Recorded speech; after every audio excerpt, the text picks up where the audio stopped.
There's this I don't want to upset you piece. Oh, I don't want to upset the widow. She wants nothing more than to process her feelings verbally.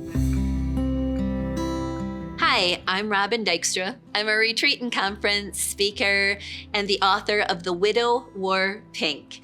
It's the true story of how God led me from being a Playboy bunny to a Bible teacher. And then after I got all cleaned up and was the good church girl, how faithful he was to me when I was widowed twice in 4 years. If you're the person who's watching this and you know somebody who's recently widowed or has been widowed for a bit and you want to know what to do, ask her. Ask her what you can help her with. After I was widowed, I had so many people want to help me. What can I do for you? What can I help you with? I didn't want to ask for help. I didn't even know what I needed. And some people are really intuitive about providing things, but it didn't take very long for me to figure out that this is a time where people really were interested in helping me and to be specific with how they could help me. When you're married, you divide and conquer. I don't know how to do everything my husband knows how to do, just like he doesn't know how to do everything I know how to do. And I didn't know how to mow a lawn. I know that sounds feeble, but I grew up in apartments and I did not know how to mow a lawn. And so I asked, is there somebody who could mow my lawn? And then winter came and I live in Michigan and I had this giant snowblower, but I didn't know how to start it. I didn't know how to run it. And is there somebody who could help me with my snow removal? And sometimes people would come in and do things for me or teach me how to do it. But a lot of times people just got me services. Like some lovely family paid for my snow blowing services for 2 winters. I have a lot of trees on our yard, and a whole youth group came over and raked all my leaves and put them in bags. And it just, oh my gosh, it makes you feel so loved. So if you're a widow, don't be afraid to ask for help. Even make a list. I mean, this seems forward and it seems really counterintuitive, but if somebody says, how can I help you? Get your list out and say, what of these things do you know how to do? Or which one of these things could you help me with? Even things like maybe a babysitter. Everything's in this mysterious space for finances. How do I balance a checkbook? Or, how do I invest a life insurance policy? Does she need help with something specific that you're good at? Are you good with finances? Are you good with kids? Are you good with organizing? But there's some really specific things. There's a lot of help that comes right after the calamity, right after the death. But mark your calendar for 2 months out, 3 months out, a year out. Send her flowers on her anniversary. Send her a card on Valentine's Day. Send her a Christmas card. Fill in the gaps from when her husband was alive.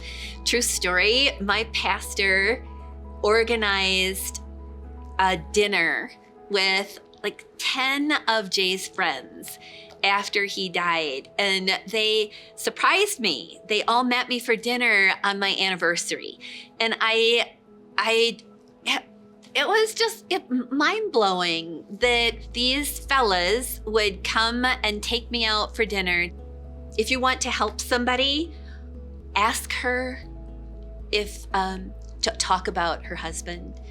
There's this I don't want to upset you piece. Oh, I don't want to upset the widow. She wants nothing more than to process her feelings verbally, to talk about all the great things that he did or who he was.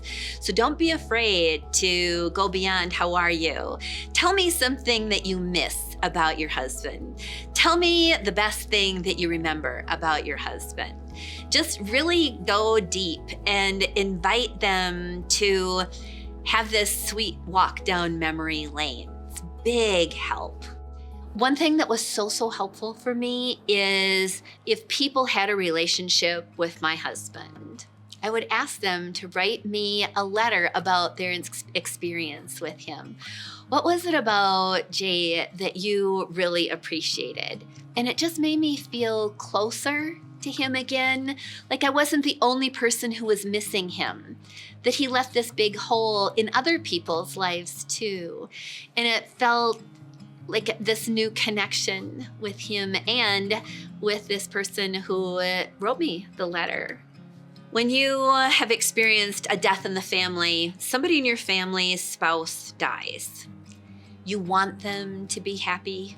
You really do. You want their lives to be full and rich. And yet there's that tension between helping them find this new life, and then if that new life includes a new spouse, how does that affect your relationship with this family member?